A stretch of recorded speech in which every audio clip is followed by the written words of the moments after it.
ਬਾਬਾ ਹਰਨਾਮ ਸਿੰਘ ਧੂਮਾ ਦੇ ਮਹਾਕੁੰਭ ਇਸ਼ਨਾਨ ਕਰਨ ਤੇ ਸ਼੍ਰੋਮਣੀ ਅਕਾਲੀ ਦਲ ਅੰਮ੍ਰਿਤਸਰ ਨੇ ਜਥੇਦਾਰ ਨੂੰ ਸੌਂਪਿਆ ਪੱਤਰ। 10 ਫਰਵਰੀ ਨੂੰ ਹੋਵੇਗੀ ਸ਼੍ਰੋਮਣੀ ਕਮੇਟੀ ਦੀ ਅੰਤਰਿਮ ਕਮੇਟੀ ਦੀ ਇਕੱਤਰਤਾ। ਦਿੱਲੀ ਕਮੇਟੀ ਚੋਣਾਂ ਨੂੰ ਲੈ ਕੇ ਦਿੱਲੀ ਹਾਈਕੋਰਟ ਪਹੁੰਚੇ ਮਨਜੀਤ ਸਿੰਘ ਜੀ.ਕੇ। ਸ਼੍ਰੋਮਣੀ ਅਕਾਲੀ ਦਲ ਅੰਮ੍ਰਿਤਸਰ ਨੇ ਦਮਦਮੀ ਟਕਸਾਲ ਦੇ ਮੁਖੀ ਬਾਬਾ ਹਰਨਾਮ ਸਿੰਘ ਧੂਮਾ ਦੇ ਪ੍ਰਯਾਗਰਾਜ ਵਿਖੇ ਜਾ ਕੇ ਮਹਾਕੁੰਭ ਦੌਰਾਨ ਇਸ਼ਨਾਨ ਕਰਨ ਤੇ ਨਾਰਾਜ਼ਗੀ ਪ੍ਰਗਟ ਕਰਦਿਆਂ ਸ੍ਰੀ ਅਕਾਲ ਤਖਤ ਸਾਹਿਬ ਨੂੰ ਪੱਤਰ ਸੌਂਪਿਆ ਹੈ। ਅਕਾਲੀ ਦਲ ਅੰਮ੍ਰਿਤਸਰ ਦੇ ਆਗੂਆਂ ਨੇ ਕਿਹਾ ਕਿ ਦਮਦਮੀ ਟਕਸਾਲ ਦੇ ਮੁਖੀ ਦੁਆਰਾ ਅਜਿਹਾ ਕਰਨਾ ਸਿੱਖ ਮਰਿਆਦਾ ਦੇ ਉਲਟ ਹੈ ਤੇ ਸ੍ਰੀ ਅਕਾਲ ਤਖਤ ਸਾਹਿਬ ਨੂੰ ਇਸ ਦਾ ਨੋਟਿਸ ਲੈਣਾ ਚਾਹੀਦਾ ਹੈ। ਉਹਨਾਂ ਕਿਹਾ ਕਿ ਧੂਮਾ ਇਸ ਦਾ ਜਵਾਬ ਦੇਣ ਕਿ ਉਹ ਅਜਿਹਾ ਕਰਕੇ ਸਿੱਖਾਂ ਨੂੰ ਕੀ ਸੰਦੇਸ਼ ਦੇਣਾ ਚਾਹੁੰਦੇ ਹਨ। ਉਹਨਾਂ ਕਿਹਾ ਕਿ ਦਮਦਮੀ ਟਕਸਾਲ ਦੇ ਆਗੂ ਤੇ ਪ੍ਰਚਾਰਕ ਕੀ ਕਰ ਰਹੇ ਹਨ, ਉਹਨਾਂ ਨੂੰ ਜੋ ਕਰਨਾ ਚਾਹੀਦਾ ਉਹ ਅਸੀਂ ਕਰ ਰਹੇ ਹਾਂ। ਉਹਨਾਂ ਕਿਹਾ ਕਿ ਭਾਰਤ ਸਰਕਾਰ ਦੀ ਇੱਕ ਸਾਜ਼ਿਸ਼ ਤਹਿਤ ਸਿੱਖ ਧਰਮ ਨੂੰ ਹਿੰਦੂ ਧਰਮ ਵਿੱਚ ਰਲਗੱਡ ਕਰਨ ਦੀ ਕੋਸ਼ਿਸ਼ ਕੀਤੀ ਜਾ ਰਹੀ ਹੈ। ਅੱਜ ਕੱਲ੍ਹ ਕੁੰਭ ਦਾ ਤਿਉਹਾਰ ਮਨਾਇਆ ਜਾ ਰਿਹਾ ਹੈ, ਜੋ ਕਿ ਨਿਰੋਲ ਇੱਕ ਵਿਪਰਵਾਦੀ ਰੀਤ ਹੈ, ਜਿਸ ਬਾਰੇ ਗੁਰੂ ਗੋਬਿੰਦ ਸਿੰਘ ਜੀ ਦਾ ਸਾਨੂੰ ਸਪਸ਼ਟ ਫਰਮਾਨ ਹੈ ਕਿ ਜਬ ਇਹ ਗਏ ਵਿਪਰਨ ਕੀ ਰੀਤ ਮੈਂ ਨਾ ਕਰੂੰ ਇਨਕੀ ਪ੍ਰਤੀਤ। ਭਾਵ ਕਿਸੇ ਸਿੱਖ ਨੇ ਅਜਿਹੀਆਂ ਰੀਤਾਂ ਦਾ ਪਾਲਣ ਨਹੀਂ ਕਰਨਾ, ਅਸਤਾ ਇਹਦਾ ਹਿੱਸਾ ਨਹੀਂ ਬਣਨਾ। ਪਰ ਦਮਦਮੀ ਟਕਸਾਲ ਦੇ ਮੌਜੂਦਾ ਮੁਖੀ ਬਾਬਾ ਹਰਨਾਮ ਸਿੰਘ ਧੂਮਾ ਪਿਛਲੇ ਦਿਨੀ ਪ੍ਰਯਾਗਰਾਜ ਇਲਾਹਾਬਾਦ ਵਿਖੇ ਸਾਥੀਆਂ ਸਮੇਤ ਗਏ ਅਤੇ ਬੇਪਰਵਾਦੀ ਰੀਤ ਮੁਤਾਬਕ ਉੱਥੇ ਉਹ ਡੁਬਕੀਆਂ ਲਾਉਂਦੇ ਨਜ਼ਰ ਆਏ, ਜਿਸ ਕਾਰਨ ਬਾਬਾ ਦੀਪ ਸਿੰਘ ਜੀ ਅਤੇ ਸੰਤ ਜਰਨੈਲ ਸਿੰਘ ਖਾਲਸਾ ਭਿੰਡਰਾਂ ਵਾਲਿਆਂ ਵੱਲੋਂ ਚਲਾਈ ਹੋਈ ਦਮਦਮੀ ਟਕਸਾਲ ਉਹ ਰੀਤ ਰਿਵਾਜ ਤੋੜਨ ਦਾ ਸੁਨੇਹਾ ਦਿੰਦੀ ਹੈ, ਜਿਸ ਦਾ ਗੁਰੂ ਸਾਹਿਬ ਜੀ ਨੇ ਪੂਰਨ ਖੰਡਨ ਕੀਤਾ ਹੈ। ਸਮਝਦੇ ਹਾਂ ਕਿ ਬਾਬਾ ਹਰਨਾਮ ਸਿੰਘ ਜੀ ਨੇ ਸਾਨੂੰ ਮਨੂ ਸਿਮਰਤੀ ਦੀ ਪ੍ਰੋੜਤਾ ਕੀਤੀ ਹੈ, ਜਿਸ ਪਿੱਛੇ ਭਾਰਤੀ ਹਕੂਮਤ ਦੀ ਸਾਜ਼ਿਸ਼ ਹੈ। ਬਾਬਾ ਹਰਨਾਮ ਸਿੰਘ ਧੂਮਾ ਵੱਲੋਂ ਪਿਛਲੇ ਮਹੀਨਿਆਂ ਵਿੱਚ ਮਹਾਰਾਸ਼ਟਰ ਵਿੱਚ ਹਿੰਦੂ ਰਾਸ਼ਟਰਵਾਦੀ ਪਾਰਟੀ ਭਾਜਪਾ ਦੀ ਜਨਤਕ ਤੌਰ ਤੇ ਹਮਾਇਤ ਕੀਤੀ ਹੈ, ਜਿਸ ਦਾ ਵੀ ਸਿੱਖਾਂ ਵਿੱਚ ਭਾਰੀ ਰੋਹ ਹੈ। ਉਹ ਭਾਜਪਾ ਤੋਂ ਸਿੱਖਾਂ ਦਾ ਕਤਲੇਆਮ ਕਰਕੇ ਅਤੇ ਕਿਸਾਨਾਂ ਦੇ ਜਮਹੂਰੀ ਹੱਕ ਖਤਮ ਕਰਕੇ ਹਿੰਦੂ ਰਾਸ਼ਟਰ ਬਣਾਉਣਾ ਚਾਹੁੰਦੇ ਹਨ। ਪਰ ਅਸੀਂ ਗੁਰੂ ਗ੍ਰੰਥ ਸਾਹਿਬ ਜੀ ਨੂੰ ਮੰਨਣ ਵਾਲੇ ਸਿੱਖ ਸੋਚ ਨੂੰ ਕਦਾਚਿਤ ਨਹੀਂ ਮੰਨਦੇ। ਸਾਡਾ ਧਰਮ ਵੱਖਰਾ ਹੈ। ਭਾਈ ਗੁਰਦਾਸ ਜੀ ਵੀ ਦੱਸਦੇ ਹਨ ਕਿ ਸ਼ਬਦ ਜਿੱਤੀ ਸਿੱਧ ਮੰਡਲੀ ਕੀ ਤੋ ਆਪਣਾ ਪੰਥ ਨਿਰਾਲਾ। ਹੁਣ ਇਸ ਨਿਰਾਲੇ ਪੰਥ ਦੀ ਨਿਰਮਲਤਾ ਬਰਕਰਾਰ ਰੱਖਣਾ ਸਾਡੀ ਸਾਰਿਆਂ ਦੀ ਜ਼ਿੰਮੇਵਾਰੀ ਹੈ। ਅਸੀਂ ਆਪ ਜੀ ਦੇ ਧਿਆਨ ਵਿੱਚ ਸਮੁੱਚੇ ਹਾਲਾਤ ਲਿਆ ਕੇ ਆਸ ਕਰਦੇ ਹਾਂ ਕਿ ਆਪ ਜੀ ਇਸ ਗੈਰ ਸਿੱਖ ਵਰਤਾਰੇ ਬਾਰੇ ਬਾਬਾ ਹਰਨਾਮ ਸਿੰਘ ਜੀ ਤੋਂ ਜਨਤਕ ਤੌਰ ਤੇ ਪੁੱਛ ਪੜਤਾਲ ਕਰੋਗੇ ਅਤੇ ਬਣਦੀ ਕਾਰਵਾਈ ਕਰੋਗੇ, ਤਾਂ ਜੋ ਸਿੱਖ ਧਰਮ ਵਿੱਚ ਵਿਪਰਵਾਦੀ ਘੁਸਪੈਠ ਨੂੰ ਨਕੇਲ ਪਾਈ ਜਾਵੇ। ਜੋ ਕਾਰਵਾਈ ਦੀ ਆਸ ਵਿੱਚ ਸ਼੍ਰੋਮਣੀ ਅਕਾਲੀ ਦਲ ਅੰਮ੍ਰਿਤਸਰ ਇਹ ਅੱਜ ਜਿਹੜਾ ਮੰਗ ਪੱਤਰ ਹੈੱਡ ਗ੍ਰੰਥੀ ਸ੍ਰੀ ਹਰਿਮੰਦਰ ਸਾਹਿਬ ਜੀ ਨੂੰ ਸ਼੍ਰੋਮਣੀ ਅਕਾਲੀ ਦਲ ਅੰਮ੍ਰਿਤਸਰ ਵੱਲੋਂ ਦਿੱਤਾ ਜਾ ਰਿਹਾ ਹੈ। ਔਰ ਇਹ ਇਕੱਲਾ ਹੀ ਨਹੀਂ, ਜਦੋਂ ਵੀ ਕਿਤੇ ਕੌਮ ਤੇ ਇਹੋ ਜਿਹੀਆਂ ਕੁਰੀਤੀਆਂ ਸਾਹਮਣੇ ਆਉਂਦੀਆਂ ਹੈ, ਸਾਡੀ ਮਰਜ਼ਾਦਾ ਨੂੰ ਢਾਲ ਲੱਗਦੀ ਹੈ। ਜਦੋਂ ਬਾਬਾ ਦੀਪ ਸਿੰਘ ਜੀ ਟਕਸਾਲ ਦੇ ਪਹਿਲੇ ਮੁਖੀ ਬਣੇ, ਨਾ ਤਾਂ ਉਹਨਾਂ ਨੇ ਕਦੀ ਇਹੋ ਜਿਹੀ ਰੀਤ ਸਿੱਖਾਂ ਦੇ ਵਿੱਚ ਲਿਆਂਦੀ ਜਿਹਦੇ ਨਾਲ ਸਿੱਖਾਂ ਦਾ ਮਨ ਦੁਖਿਆ ਹੋਵੇ, ਨਾ ਹੀ 14ਵੇਂ ਟਕਸਾਲ ਦੇ ਮੁਖੀ ਸੰਤ ਗਿਆਨੀ ਜਰਨੈਲ ਸਿੰਘ ਖਾਲਸਾ ਭਿੰਡਰਾਂ ਵਾਲਿਆਂ ਜੀ ਨੇ ਇਦਾਂ ਦੇ ਇਸ਼ਨਾਨ ਕਰਕੇ ਸਿੱਖ ਕੌਮ ਨੂੰ ਕਦੀ ਵੀ ਕੁਰਾਏ ਪਾਉਣ ਦਾ ਯਤਨ ਕੀਤਾ ਹੋਵੇ। ਅੱਜ ਇਹ ਜਿਹੜੀ ਹੈ ਮੰਗ ਪੱਤਰ ਹੈੱਡ ਗ੍ਰੰਥੀ ਸਾਹਿਬ ਨੂੰ ਇਸ ਕਰਕੇ ਦੇ ਰਹੇ ਹਾਂ ਕਿ ਸਾਡੀ ਬਹੁਤ ਵੱਡੀ ਇਹ ਸਤਿਕਾਰਜ ਹਸਤੀ ਹੈ ਤੇ ਇੱਥੇ ਬੇਨਤੀ ਕਰਦੇ ਹਾਂ ਕਿ ਸ਼੍ਰੋਮਣੀ ਅਕਾਲੀ ਦਲ ਅੰਮ੍ਰਿਤਸਰ ਕਦੀ ਵੀ ਨਾ ਗੰਗਾ ਗਏ ਗੰਗਾ ਰਾਮ ਜਾਂ ਨਾ ਜਮਣਾ ਗਏ ਜਮਣਾ ਰਾਮ ਬਣਿਆ ਹੈ। ਅਸੀਂ ਸਾਰੇ ਧਰਮਾਂ ਦਾ ਸਤਿਕਾਰ ਕਰਦੇ ਹਾਂ, ਪਰ ਜਿਹੜਾ ਆਪਣਾ ਧਰਮ ਹੁੰਦਾ ਉਹ ਜਾਣ ਤੋਂ ਵੱਧ ਪਿਆਰਾ ਹੁੰਦਾ। ਜੋ ਸਾਡੇ ਗੁਰੂਆਂ ਨੇ ਸਿਧਾਂਤ ਬਖਸ਼ਿਆ ਹੈ ਮੀਰੀ ਪੀਰੀ ਦਾ, ਉਹਦੇ ਮੁਤਾਬਕ ਇਹ ਸਾਰੀਆਂ ਗੱਲਾਂ ਜਿਹੜੀਆਂ ਫਿੱਕੀਆਂ ਤੇ ਛੋਟੀਆਂ ਹੈ, ਜਿਨ੍ਹਾਂ ਨੂੰ ਅੱਜ ਸਿੱਖ ਕੌਮ ਦੇ ਵਿੱਚ ਪ੍ਰਚਲਿਤ ਕੀਤਾ ਜਾ ਰਿਹਾ ਹੈ। ਅਸੀਂ ਇਹਨਾਂ ਚੀਜ਼ਾਂ ਦਾ ਖੰਡਨ ਕਰਦੇ ਹੋਏ ਅੱਜ ਇੱਥੇ ਗ੍ਰੰਥੀ ਸਾਹਿਬ ਨੂੰ ਮੰਗ ਪੱਤਰ ਦੇਣ ਆਏ ਹਾਂ। ਸ਼੍ਰੋਮਣੀ ਗੁਰਦੁਆਰਾ ਪ੍ਰਬੰਧਕ ਕਮੇਟੀ ਦੀ ਅੰਤਰਿਮ ਕਮੇਟੀ ਦੀ ਇਕੱਤਰਤਾ 10 ਫਰਵਰੀ ਨੂੰ ਹੋਵੇਗੀ। ਸ਼੍ਰੋਮਣੀ ਕਮੇਟੀ ਪ੍ਰਧਾਨ ਐਡਵੋਕੇਟ ਹਰਜਿੰਦਰ ਸਿੰਘ ਧਾਮੀ ਦੀ ਅਗਵਾਈ ਵਿੱਚ ਹੋ ਰਹੀ ਇਸ ਇਕੱਤਰਤਾ ਵਿੱਚ ਵੱਖ-ਵੱਖ ਗੁਰਦੁਆਰਾ ਸਾਹਿਬਾਨ, ਟਰੱਸਟ ਵਿਭਾਗ ਅਤੇ ਸ਼੍ਰੋਮਣੀ ਕਮੇਟੀ ਨਾਲ ਸੰਬੰਧਿਤ ਜ਼ਰੂਰੀ ਮਸਲੇ ਵਿਚਾਰੇ ਜਾਣਗੇ। ਇਹ ਜਾਣਕਾਰੀ ਦਿੰਦਿਆਂ ਸ਼੍ਰੋਮਣੀ ਕਮੇਟੀ ਦੇ ਮੁੱਖ ਸਕੱਤਰ ਸਰਦਾਰ ਕੁਲਵੰਤ ਸਿੰਘ ਮੰਨਣ ਨੇ ਦੱਸਿਆ ਕਿ ਅੰਤਰਿਮ ਕਮੇਟੀ ਦੀ ਇਕੱਤਰਤਾ ਸ਼੍ਰੋਮਣੀ ਕਮੇਟੀ ਦੇ ਮੁੱਖ ਦਫ਼ਤਰ ਵਿਖੇ 10 ਫਰਵਰੀ ਨੂੰ ਸਵੇਰੇ 11 ਵਜੇ ਰੱਖੀ ਗਈ ਹੈ। ਜ਼ਿਕਰਯੋਗ ਹੈ ਕਿ ਇਸ ਮੀਟਿੰਗ ਵਿੱਚ ਗਿਆਨੀ ਹਰਪ੍ਰੀਤ ਸਿੰਘ, ਜਥੇਦਾਰ ਤਖਤ ਸ੍ਰੀ ਦਮਦਮਾ ਸਾਹਿਬ ਅਤੇ 2 ਦਸੰਬਰ ਦੇ ਫੈਸਲੇ, ਹੋਰ ਵਿਵਾਦਿਤ ਅਤੇ ਸਿੱਖ ਪੰਥ ਦੇ ਭਖਦੇ ਮਸਲਿਆਂ ਤੇ ਵਿਚਾਰ ਚਰਚਾ ਹੋਵੇਗੀ। ਦਿੱਲੀ ਸਿੱਖ ਗੁਰਦੁਆਰਾ ਪ੍ਰਬੰਧਕ ਕਮੇਟੀ ਦੀਆਂ ਅਗਸਤ 2025 ਵਿੱਚ ਪ੍ਰਸਤਾਵਿਤ ਆਮ ਚੋਣਾਂ ਪ੍ਰਤੀ ਦਿੱਲੀ ਗੁਰਦੁਆਰਾ ਚੋਣ ਡਾਇਰੈਕਟੋਰੇਟ ਦੀ ਉਦਾਸੀਨਤਾ ਅਤੇ ਲਾਪਰਵਾਹੀ ਦੇ ਵਿਰੁੱਧ ਦਿੱਲੀ ਹਾਈ ਕੋਰਟ ਵਿੱਚ ਇੱਕ ਪਟੀਸ਼ਨ ਦਾਇਰ ਕੀਤੀ ਗਈ ਹੈ। ਇਸ ਪਟੀਸ਼ਨ ਵਿੱਚ 33% ਦੀ ਸੀਟਾਂ ਔਰਤਾਂ ਲਈ ਰਾਖਵੀਆਂ ਰੱਖਣ ਦੀ ਮੰਗ ਦੇ ਨਾਲ ਹੀ ਚੋਣ ਸੁਧਾਰਾਂ ਦੀ ਵਕਾਲਤ ਕੀਤੀ ਗਈ ਹੈ। ਇਸ ਪਟੀਸ਼ਨ ਨੂੰ ਦਾਖਲ ਕਰਨ ਵਾਲੇ ਦਿੱਲੀ ਸਿੱਖ ਗੁਰਦੁਆਰਾ ਪ੍ਰਬੰਧਕ ਕਮੇਟੀ ਦੇ ਸਾਬਕਾ ਪ੍ਰਧਾਨ ਮਨਜੀਤ ਸਿੰਘ ਜੀਕੇ ਨੇ ਇਸ ਸੰਬੰਧੀ ਅੱਜ ਅਕਾਲੀ ਦਲ ਦਫ਼ਤਰ ਵਿਖੇ ਆਪਣੇ ਵਕੀਲ ਐਡਵੋਕੇਟ ਨਗਿੰਦਰ ਬੇਨੀਪਾਲ ਦੇ ਨਾਲ ਮੀਡੀਆ ਸਾਹਮਣੇ ਕਾਨੂੰਨੀ ਨੁਕਤਿਆਂ ਦੀ ਸਾਂਝ ਪਾਈ। ਜੀਕੇ ਨੇ ਜਾਣਕਾਰੀ ਦਿੰਦਿਆਂ ਕਿਹਾ ਕਿ ਜਸਟਿਸ ਜੋਤੀ ਸਿੰਘ ਨੇ 4 ਫਰਵਰੀ ਨੂੰ ਉਹਨਾਂ ਦੀ ਪਟੀਸ਼ਨ ਉੱਤੇ ਸੁਣਵਾਈ ਕਰਦਿਆਂ ਚੋਣ ਡਾਇਰੈਕਟੋਰੇਟ, ਦਿੱਲੀ ਸਰਕਾਰ, ਉਪ ਰਾਜਪਾਲ ਅਤੇ ਦਿੱਲੀ ਕਮੇਟੀ ਨੂੰ ਨੋਟਿਸ ਜਾਰੀ ਕਰ ਦਿੱਤਾ ਹੈ। ਮਾਮਲੇ ਦੀ ਅਗਲੀ ਸੁਣਵਾਈ ਹੁਣ 23 ਮਾਰਚ ਨੂੰ ਹੋਵੇਗੀ। एक ऐसा इशू है कि जोड़ा बहुत इंपॉर्टेंट है दिल्ली सिख गुरुद्वारा प्रबंधक कमेटी ਲਈ और दिल्ली सिख गुरुद्वारा एक्ट ਦੇ ਹਿਸਾਬ ਨਾਲ जो काम होने चाहिए ने वो नहीं हो रहे और ईवन सुप्रीम कोर्ट ਦੇ मानयोग सुप्रीम कोर्ट ਦੇ ਆਰਡਰਾਂ ਤੋਂ ਬਾਅਦ ਵੀ ਇਹ ਕੰਮ ਜਿਹੜੇ ਹੈ ਉਹ ਨਹੀਂ ਕਰ ਰਹੀ। ਇਹਦੀ ਜ਼ਿੰਮੇਵਾਰੀ ਬੇਸਿਕ ਤੌਰ ਤੇ ਗੁਰਦੁਆਰਾ ਇਲੈਕਸ਼ਨ ਡਾਇਰੈਕਟਰ ਦੀ ਬਣਦੀ ਹੈ और LG ਸਾਹਿਬ ਦੀ ਇਹਦੀ ਜ਼ਿੰਮੇਵਾਰੀ ਬਣਦੀ ਹੈ। ਸੁਪਰੀਮ ਕੋਰਟ, ਮਾਨਯੋਗ ਸੁਪਰੀਮ ਕੋਰਟ ਦੇ ਆਰਡਰ ਸੀਗੇ ਕਿ ਸਾਡੀਆਂ ਵੋਟਰ ਲਿਸਟਾਂ ਜਿਹੜੀਆਂ ਨੇ ਉਹ ਨਵੀਆਂ ਬਣਾਈਆਂ ਜਾਣ ਔਰ ਹਮੇਸ਼ਾ ਜਿਹੜੀ ਸਭ ਤੋਂ ਅਖੀਰ 'ਚ ਜਿਹੜੀ ਵੋਟਰ ਲਿਸਟ ਬਣੀ ਹੈ ਉਹ 1983 'ਚ ਬਣੀ ਹੈ। 1983 ਤੋਂ ਅੱਜ ਕਿਹੜਾ ਸਾਲ ਆ ਗਿਆ? 2025। ਇਹ 1983 ਦੀਆਂ ਜਿਹੜੀਆਂ ਵੋਟਰ ਲਿਸਟਾਂ ਨੇ ਉਸ ਦੇ ਵਿੱਚ ਹੀ ਕਾਟ ਛਾਟ ਕਰਕੇ ਉਹਦੇ ਵਿੱਚ ਹੀ ਮੈਂ ਸਮਝਦਾ ਕਈ ਬੰਦੇ ਗੁਜ਼ਰ ਗਏ, ਉਹ ਵੀ ਵਿੱਚੇ ਨੇ। ਜਾਂ ਜਦੋਂ ਵੋਟਾਂ ਬਣਦੀਆਂ ਨੇ ਉਹ ਜੇ ਮੈਂ ਇਲੈਕਸ਼ਨ ਲੜਨੀ ਹੈ ਮੈਂ ਆਪਣੀਆਂ ਵੋਟਾਂ ਬਣਾ ਰਿਹਾ, ਜੇ ਇਹ ਨਾਲ ਲੜਨੀ ਤੇ ਆਪਣੀਆਂ ਵੋਟਾਂ ਬਣਾ ਰਹੇ ਨੇ। ਲੇਕਿਨ ਚਾਹੀਦਾ ਇਹ ਹੈ ਕਿ ਸਰਕਾਰ ਵੋਟਾਂ ਬਣਾਵੇ। ਸਰਕਾਰ ਦਫ਼ਤਰ ਖੋਲ੍ਹ ਦਿੰਦੀ ਹੈ, ਫਾਰਮੈਲਿਟੀ ਕਰ ਦਿੰਦੀ ਹੈ, ਉਹਦੇ ਬਾਅਦ ਜਿਸ ਤਰੀਕੇ ਨਾਲ ਸਟਾਫ ਹੋਣਾ ਚਾਹੀਦਾ, ਜਿਸ ਤਰੀਕੇ ਨਾਲ ਘਰ ਘਰ ਜਾ ਕੇ ਆਇਡੈਂਟੀਫਾਈ ਕਰਕੇ ਵੋਟਾਂ ਬਣਨੀਆਂ ਚਾਹੀਦੀਆਂ, ਉਸ ਤੋਂ ਇਹ ਭੱਜਦੇ ਨੇ। ਔਰ ਮੇਰੇ ਗੁਰਦੁਆਰਾ ਕਮੇਟੀ ਦੇ ਟੈਨਿਓਰ ਦੇ ਵਿੱਚ ਜਾਂ ਈਵਨ 2011-12 ਦੇ ਵਿੱਚ ਵੀ ਅਸੀਂ ਰਿਪਰੈਜ਼ੈਂਟੇਸ਼ਨਸ ਦਿੰਦੇ ਰਹੇ ਹਾਂ ਕਿ ਬਈ ਦਿੱਲੀ ਗੁਰਦੁਆਰਾ ਕਮੇਟੀ ਦੇ ਐਕਟ ਦੇ ਵਿੱਚ ਜਿਹੜੀਆਂ ਖਾਮੀਆਂ ਨੇ ਉਸ ਨੂੰ ਕੱਢ ਦਿੱਤਾ ਜਾਵੇ। ਉਹਦੇ 'ਚ ਕਈ ਖਾਮੀਆਂ ਨੇ। ਉਹਦੇ ਵਿੱਚ ਐਂਟੀ ਡਿਫੈਕਸ਼ਨ ਲਾਅ ਹੈਗਾ, ਉਹਦੇ ਵਿੱਚ ਗੁਰਦੁਆਰਾ ਜੁਡੀਸ਼ੀਅਲ ਬੋਰਡ ਹੈਗਾ, ਉਹਦੇ ਵਿੱਚ ਵਿਮਨਸ ਰਿਪਰੈਜ਼ੈਂਟੇਸ਼ਨ ਹੈਗੀ ਹੈ, ਉਹਦੇ ਵਿੱਚ ਡੀਲਿਮਿਟੇਸ਼ਨ। ਜਦੋਂ ਫਰੈਸ਼ ਵੋਟਾਂ ਬਣਨਗੀਆਂ ਤਾਂ ਲਾਜ਼ਮੀ ਹੈ ਡੀਲਿਮਿਟੇਸ਼ਨ ਵੀ ਹੋਣੀ ਚਾਹੀਦੀ ਹੈ। ਔਰ ਇਹ ਫਰੈਸ਼ ਵੋਟਾਂ ਔਰ ਡੀਲਿਮਿਟੇਸ਼ਨ ਦੀ ਜਿਹੜੀ ਸੁਪਰੀਮ ਕੋਰਟ ਦੀ ਜਜਮੈਂਟ ਹੈ ਉਸ 'ਤੇ ਅੱਜ ਤੱਕ ਸਾਇਲੈਂਟ ਬੈਠਾ ਹੈ ਦਿੱਲੀ ਦਾ ਡਾਇਰੈਕਟਰੇਟ ਗੁਰਦੁਆਰਾ ਇਲੈਕਸ਼ਨ ਆਫਿਸ। ਔਰ ਕਮਾਲ ਦੀ ਗੱਲ ਇਹ ਹੈ ਕਿ ਦਿੱਲੀ ਗੁਰਦੁਆਰਾ ਕਮੇਟੀ ਵੀ ਅੱਜ ਜਿਹੜੀ ਬੈਠੀ ਹੈ ਇਹ ਵੀ ਕੋਈ ਉਹਨਾਂ 'ਤੇ ਪ੍ਰੈਸ਼ਰ ਪਾਉਣ ਨੂੰ ਤਿਆਰ ਨਹੀਂ ਹੈ। ਸਰਕਾਰ ਦੇ ਵਿੱਚ ਹਿੱਸੇਦਾਰ ਵੀ ਨੇ। LG ਸਾਹਿਬ ਦੇ ਕੋਲ ਰੋਜ਼ ਆ ਕੇ ਇਹਨਾਂ ਦੀਆਂ ਮੁਲਾਕਾਤਾਂ ਹੁੰਦੀਆਂ ਨੇ। ਇਸ ਇਸ਼ੂ ਦੇ ਉੱਤੇ ਚੁੱਪ ਬੈਠੇ ਨੇ।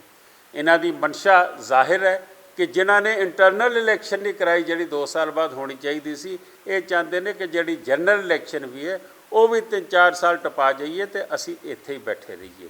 ਅਖੀਰ ਸਾਨੂੰ ਕੋਰਟ ਦਾ ਰਾਹ ਰੁੱਖ ਕਰਨਾ ਪਿਆ। ਹਾਈ ਕੋਰਟ ਦੇ ਵਿੱਚ ਅਸੀਂ ਜਿਹੜੀ ਹੈ ਉਹ ਪਟੀਸ਼ਨ ਪਾਈ ਸੀਗੀ।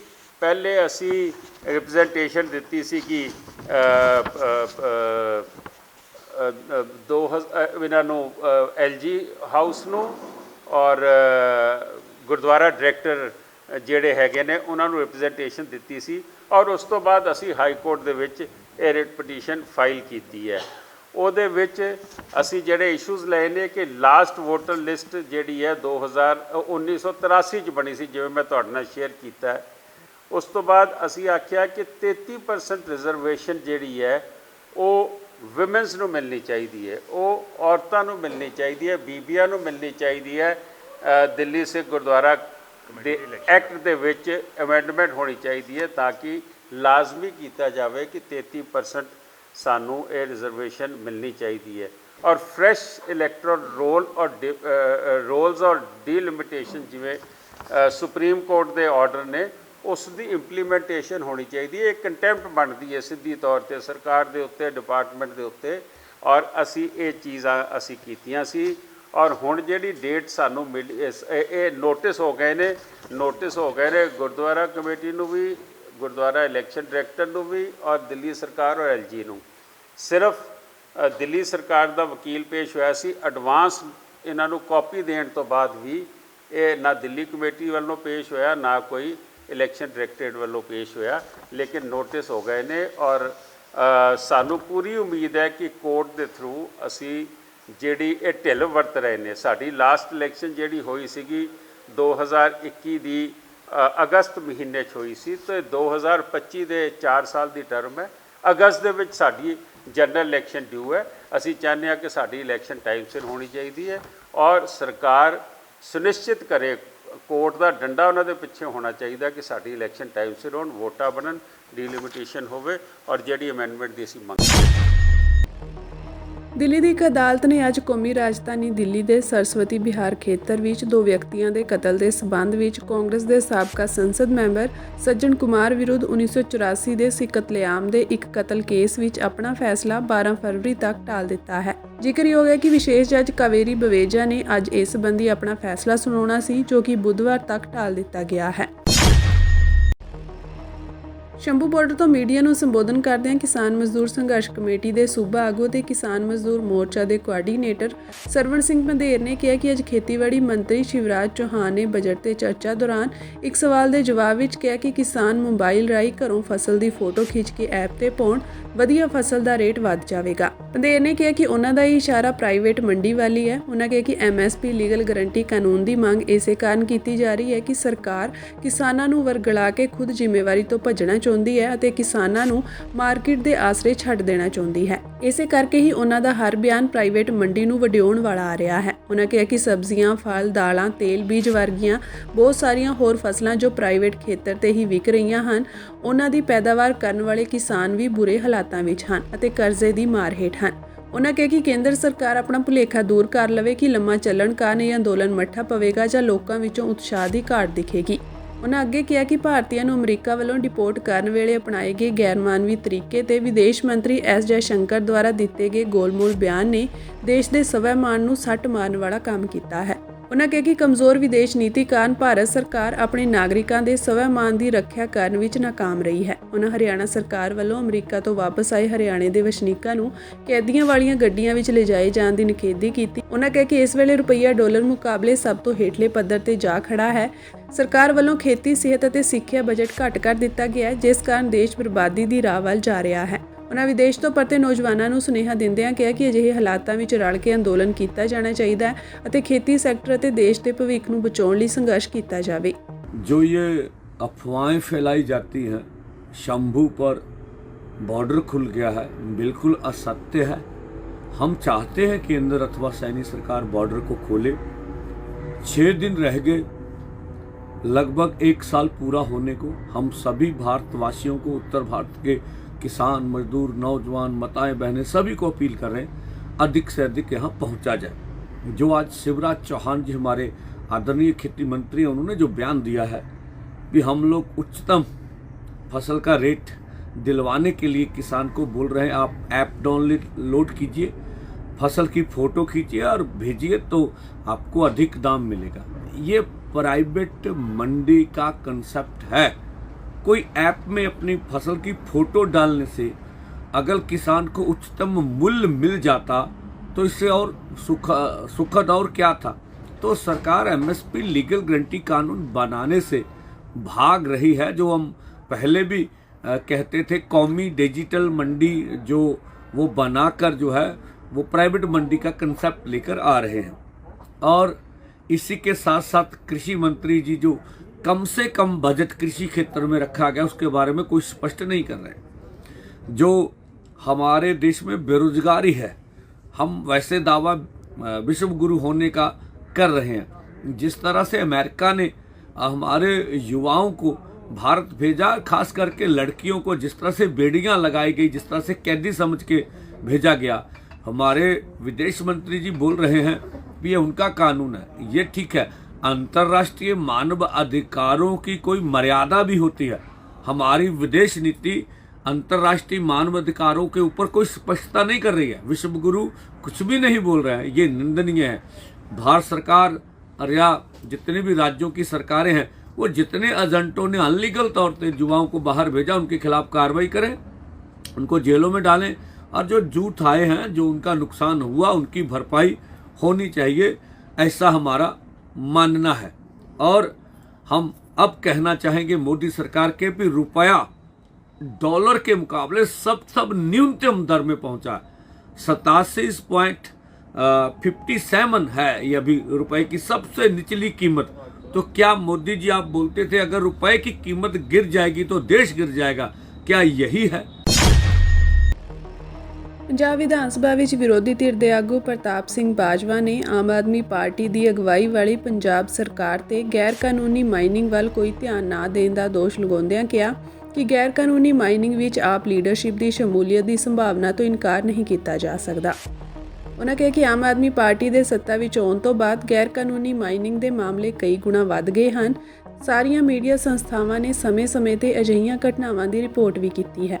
ਹਾਲ ਹੀ ਵਿੱਚ ਜ਼ੀਰਕਪੁਰ ਦੇ ਬਨੂੜ ਨਹਿਰ ਡੈਮ ਵਿੱਚ ਗੰਦਗੀ ਕੱਢਣ ਦੇ ਕੰਮ ਦੀ ਆੜ ਵਿੱਚ ਦਿਨ-ਰਾਤ ਨਾਜਾਇਜ਼ ਮਾਈਨਿੰਗ ਜ਼ੋਰਾਂ ਤੇ ਚੱਲ ਰਹੀ ਹੈ। ਇਸ ਤੋਂ ਪਹਿਲਾਂ ਅੰਮ੍ਰਿਤਸਰ ਦੇ ਬਾਬਾ ਬਕਾਲਾ ਅਤੇ ਪੰਜਾਬ ਦੇ ਕਈ ਹੋਰ ਜ਼ਿਲ੍ਹਿਆਂ ਵਿੱਚ ਨਾਜਾਇਜ਼ ਮਾਈਨਿੰਗ ਦੀਆਂ ਘਟਨਾਵਾਂ ਸਾਹਮਣੇ ਆਈਆਂ ਸਨ। ਬਾਜਵਾ ਨੇ ਕਿਹਾ ਕਿ ਸਰਕਾਰ ਵੱਲੋਂ ਕੋਈ ਕਾਰਵਾਈ ਨਹੀਂ ਕੀਤੀ ਗਈ।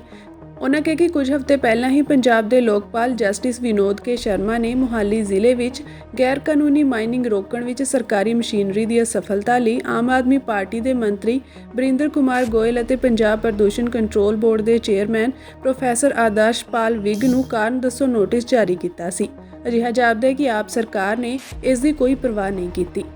ਉਨ੍ਹਾਂ ਕਿਹਾ ਕਿ ਪੰਜਾਬ ਵਿੱਚ ਗੈਰ ਕਾਨੂੰਨੀ ਮਾਈਨਿੰਗ ਨੂੰ ਖਤਮ ਕਰਨ ਲਈ ਇਹ ਆਮ ਆਦਮੀ ਪਾਰਟੀ ਦੀ ਮੁੱਖ ਚੋਣ ਬਿਆਨਬਾਜ਼ੀ ਸੀ। ਇਸ ਨੇ ਮਾਈਨਿੰਗ ਤੋਂ ਸਾਲਾਨਾ 20,000 ਰੁਪਏ ਦਾ ਮਾਲੀਆ ਇਕੱਠਾ ਕਰਨ ਦਾ ਵੀ ਵਾਅਦਾ ਕੀਤਾ ਸੀ। 3 ਸਾਲਾਂ ਵਿੱਚ ਇਹਨਾਂ ਨੂੰ 60,000 ਕਰੋੜ ਰੁਪਏ ਦੀ ਕਮਾਈ ਹੋਣੀ ਚਾਹੀਦੀ ਸੀ। ਫਿਰ ਵੀ ਇਹ ਗੈਰ ਕਾਨੂੰਨੀ ਮਾਈਨਿੰਗ ਨੂੰ ਰੋਕਣ ਅਤੇ ਉਪਰੋਕਤ ਮਾਲੀਆ ਕਮਾਉਣ ਵਿੱਚ ਅਸਮਰੱਥ ਰਹੀ। ਅਜਿਹਾ ਜਾਪਦਾ ਹੈ ਕਿ ਆਮ ਆਦਮੀ ਪਾਰਟੀ ਜਾਂ ਇਸ ਦੀ ਲੀਡਰਸ਼ਿਪ ਸਿੱਧੇ ਜਾਂ ਅਸਿੱਧੇ ਤੌਰ ਤੇ ਵਿੱਤੀ ਫਾਇਦੇ ਲਈ ਗੈਰ ਕਾਨੂੰਨੀ ਮਾਈਨਿੰਗ ਵਿੱਚ ਸ਼ਾਮਿਲ ਹੈ। ਸੁਤੰਤਰ ਅਤੇ ਨਿਰਪੱਖ ਨਿਆਇਕ ਜਾਂਚ ਦੀ ਮੰਗ ਕਰਦਿਆਂ ਬਾਜਵਾ ਨੇ ਕਿਹਾ ਕਿ ਪੁਲਿਸ ਪ੍ਰਸ਼ਾਸਨ ਅਤੇ ਨੌਕਰਸ਼ਾਹੀ ਸਮੇਤ ਪੰਜਾਬ ਸਰਕਾਰ ਦੀ ਮਸ਼ੀਨਰੀ ਜਾਂ ਤਾਂ ਆਪ ਲੀਡਰਸ਼ਿਪ ਦੇ ਪ੍ਰਭਾਵ ਜਾਂ ਦਬਾਅ ਹੇਠ ਕੰਮ ਕਰ ਰਹੀ ਹੈ। ਇਸ ਲਈ ਗੈਰ ਕਾਨੂੰਨੀ ਮਾਈਨਿੰਗ ਦੇ ਮਾਮਲਿਆਂ ਦੀ ਜਾਂਚ ਪੰਜਾਬ ਅਤੇ ਹਰਿਆਣਾ ਹਾਈ ਕੋਰਟ ਦੇ ਸੇਵਾ ਮੁਕਤ ਜਾਂ ਮੌਜੂਦਾ ਜੱਜ ਦੀ ਅਗਵਾਈ ਵਾਲੀ ਕਮੇਟੀ ਤੋਂ ਕਰਵਾਈ ਜਾਣੀ ਚਾਹੀਦੀ ਹੈ।